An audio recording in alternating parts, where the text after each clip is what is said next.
Hello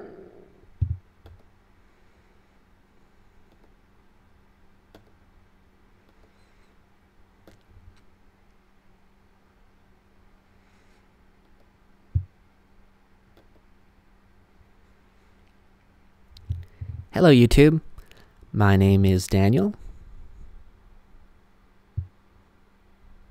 and welcome to another edition of Education 180. You may be wondering why I'm sitting here making this YouTube video for you. Well, here's the deal.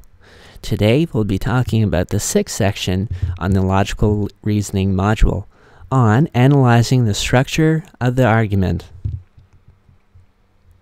You may be wondering what analyzing the structure of the argument is. Well, you will find that when you come across arguments, many of them can be drawn with a basic branch diagram. And drawing this branch diagram will help you to see and eliminate incorrect answer choices, but will also help you to delineate the argument so that you can distinguish between premises and the conclusion. Here are some common question stems that you will encounter when analyzing the argument on the LSAT. Please take a moment to read through the following question stems. Press pause, and when you are ready to continue, press play.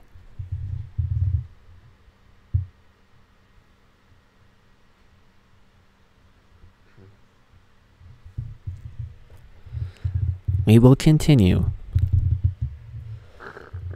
Another thing that you should look for is to, well, first ask yourself, how did the author make his or her argument? Ask yourself, what is the evidence? What is the conclusion?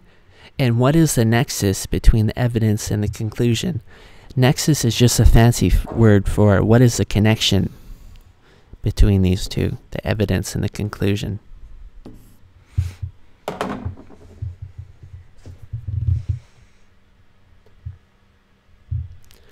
You also should try to write or think about the argument in plain language and reduce the complicated language. So try to come to a clear understanding of the reasoning in the passage and rephrase the argument in plain language, clearly delineating the logical steps by which the argument unfolds. And as we've said in previous videos, it's always a good idea to paraphrase your answer before going to the answer sample questions. So it is more important to pre-phrase an answer in this type of question than to eliminate answer choices. You must create an answer in your own words and then search for an answer choice that contains the same basic meaning as your pre-phrased answer.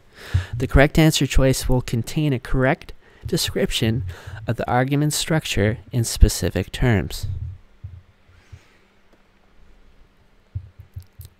Please take a minute to read through the following question. Press pause, and when you are ready to continue, press play.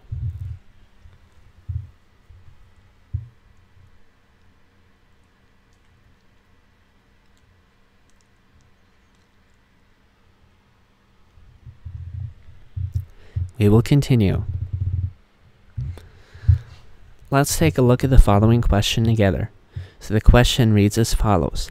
Nicholas must either take the bus or a taxi to get to the airport. So here's the first line. We know that this is Nicholas, and he has two options. Option 1, take the bus, or option 2, take the taxi to get to the airport.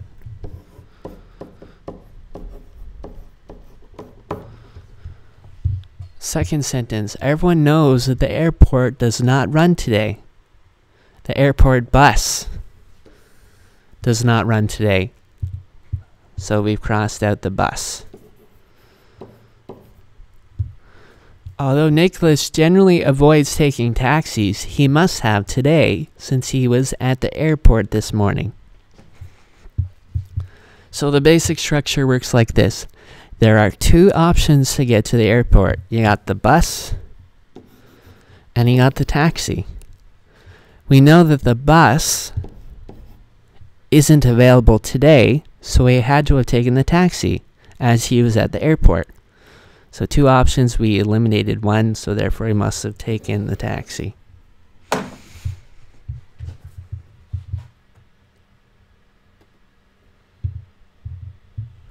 So we've already pre-phased an answer. We've already delineated the argument before we've attempted to answer A, B, C, D, and E.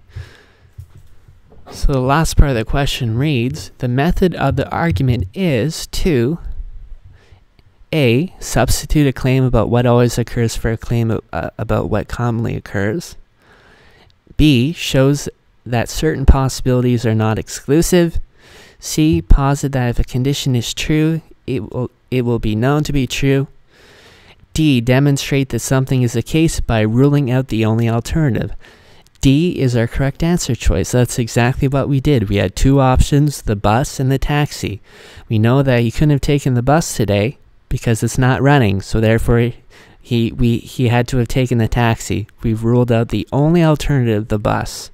So D is our correct answer choice. And E, explain why an apparent exception to a general rule is not a real exception. All the other answer choices are just extraneous options. And because we've delineated the argument before attempting to answer the question, we could quickly determine that D was our correct answer.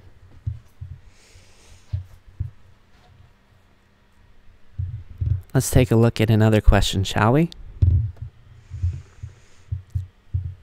Please take a moment to read through, analyze the structure question 2. Press pause, and when you're ready to continue, press play.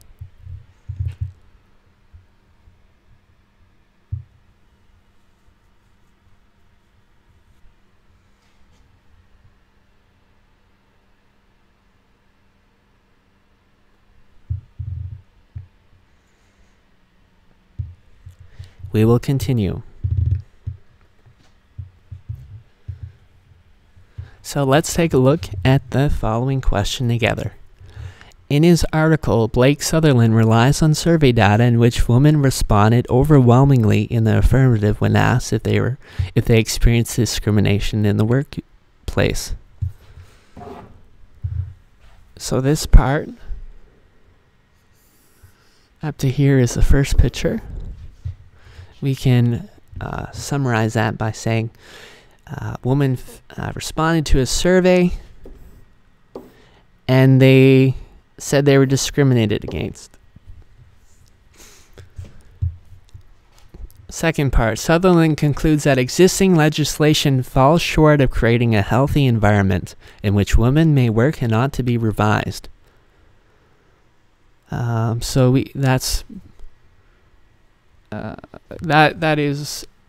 this was number 1.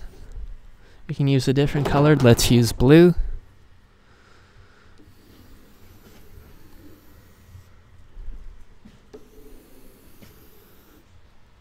So Sutherland's basically saying that they need new legislation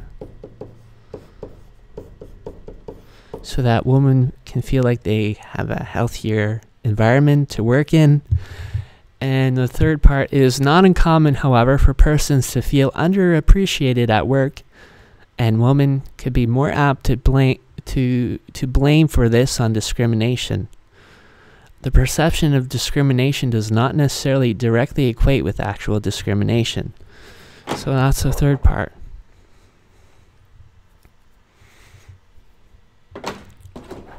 So this was 2. Let's use red for 3.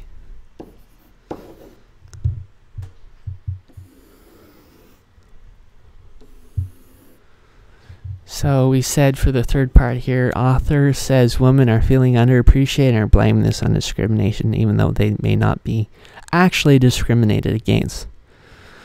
So we can summarize it. Women blame it on, say they're discriminated.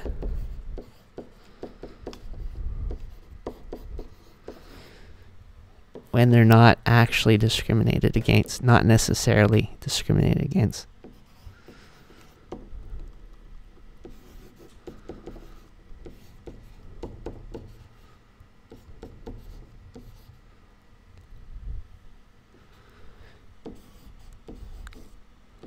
just use some shorthand, not necessarily discriminated against.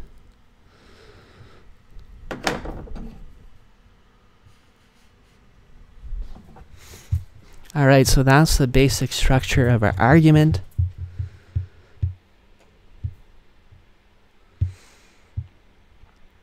So let's take a look at the following answer stems. A. Well, let's read the last part of the question first. In the passage, the author does which of the following? A. Undermines a conclusion drawn from survey data by offering an alternative explanation for some of the data. Well, right there, we know that that's our answer.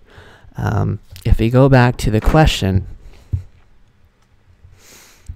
the data concluded that the women were discriminated against, and Sutherland concluded from the data that we need new legislation.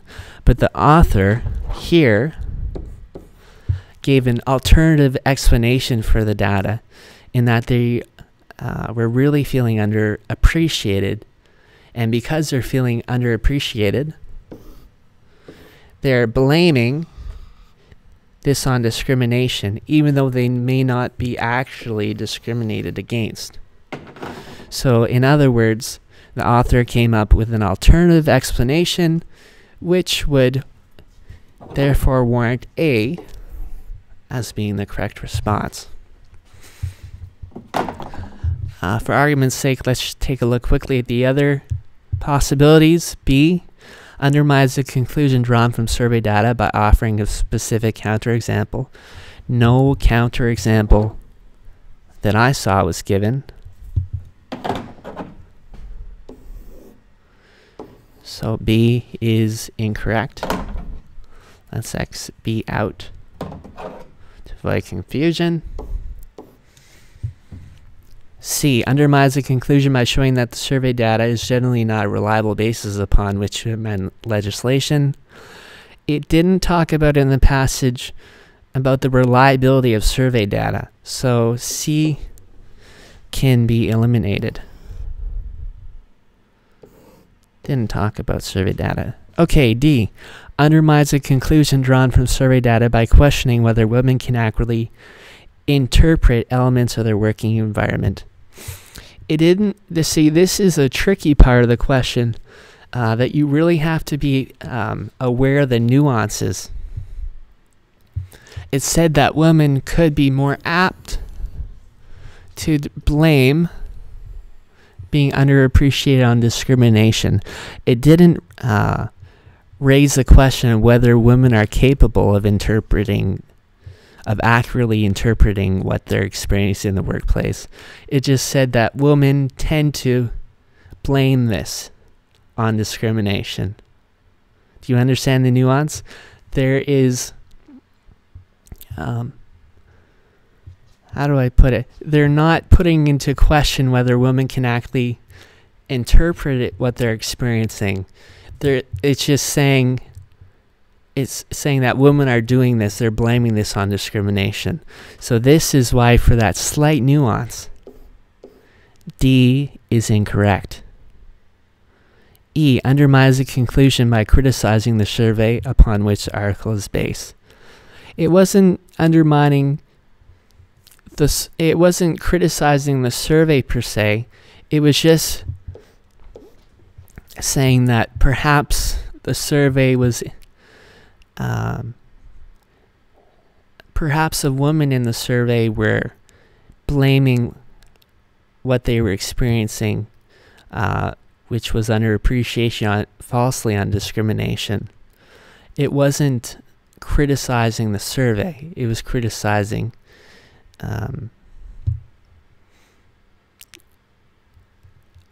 whether or not the woman correctly associated discrimination with the actual events in the workplace.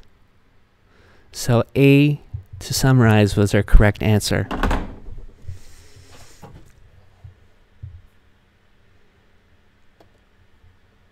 Once again, thank you for watching another edition of Education 180. Don't forget to like us on YouTube And on behalf of Education 180, happy LSAT writing.